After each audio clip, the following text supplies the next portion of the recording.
Pemirsa, terima kasih Pian masih bersama kami. Berita selanjutnya, Mahabarakat. Habib Saleh bin Ahmad Bahashim resmi ditetapkan sebagai Ketua Dewan Pimpinan Cabang Rabitah Alawiyah Banjarmasin periode 2023-2028 di Gedung Mahligai Pancasila Banjarmasin. Jelang tengah hari Minggu 19 Maret 2023, Habib Saleh berhasil unggul dengan memperoleh 71 suara, sedangkan Habib Abu Bakar Al-Idrus hanya memperoleh 34 suara.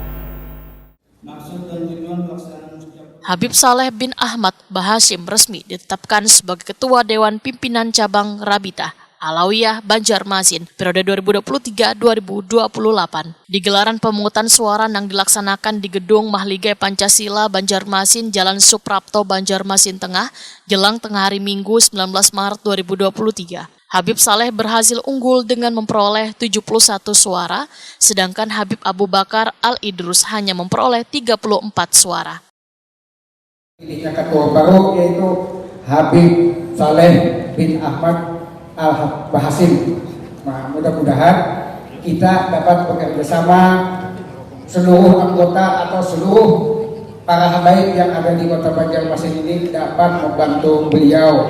Karena kalau ada dibantu oleh beliau mungkin susah juga kita jalan, karena di organisasi ini pasti dibantu oleh seluruh jemaah. 5 detik.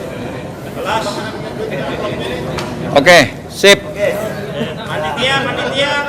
Habib Saleh bin Ahmad Bahashim Wahitakoni Prima TV mengaku bersyukur diberikan kepercayaan menjalankan tugas sebagai pimpinan hingga 5 tahun ke depan. Dalam 5 tahun ke depan, ujar Habib Saleh, program yang akan dijalankan adalah menjalin wan membina hubungan pemuda-pemudi Alawiyin terutama di Banjarmasin.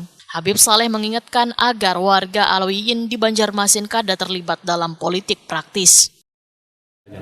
Alhamdulillah, sampaikan banyak terima kasih kepada jamaah Rabitah Alawiyah khususnya Kota Banjarmasin yang memilih ulun sebagai Ketua Rabitah tahun 2023 sampai dengan 2028-nya akan datang.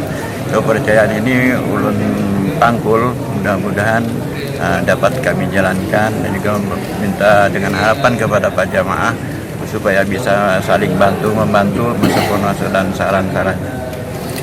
Untuk apa yang akan dijalankan di periode? Ya, mungkin kegiatan-kegiatan agama seperti kumpul-kumpul kita silaturahmi untuk habaib, dan juga kegiatan-kegiatan lainnya seperti peringatan Hari Besar Islam dan juga hari-hari yang lain. Ini kan momennya di tahun politik, mungkin sikap Rabitah Alawiyah Banjarmasin sendiri terkait mudah-mudahan sebagai Rabitah Alawiyah ke depan, karena zamannya situasi pada keadaan politik tidak terbaur, tidak terikut dengan adanya kepolitikan. Sementara itu, Ketua Departemen Organisasi Kaderisasi Rabitah Alawiyah Pusat Umar Faruk Al-Khairit mengharapkan kepada Habib Saleh bisa menjaga kesolidan wan bisa menjadi kepengurusan organisasi lebih baik. Rasa syukur kehadirat Allah SWT, terpilih Habib Saleh bin Ahmad Bahashim yang sudah dihantarkan oleh PLT kita Habib Hamid Bahashim. Alhamdulillah, insyaAllah kami yakin Rabitah Alawiyah Banjarmasin akan lebih baik lagi. Oleh insyaAllah kita doakan sehat walafiat, kuat, sabar untuk bisa menjalankan roda organisasi Rabitah Alawiyah di Banjarmasin. Dan insyaAllah ke depan Rabitah Alawiyah akan lebih memperkuat organisasi di wilayah Kalimantan Selatan ini. Sudah ada beberapa divisi, cabang, Martapura dan lain-lain, dan insyaAllah kita akan membentuk Dewan Pimpinan Wilayah DPW, ya, insyaAllah dalam waktu yang mungkin habis Ramadan kali kita akan bentuk. Umar Faruk Al-Khairit menambahkan ke depan akan dibentuk DPW Rabitah Alawiyah Kalimantan Selatan.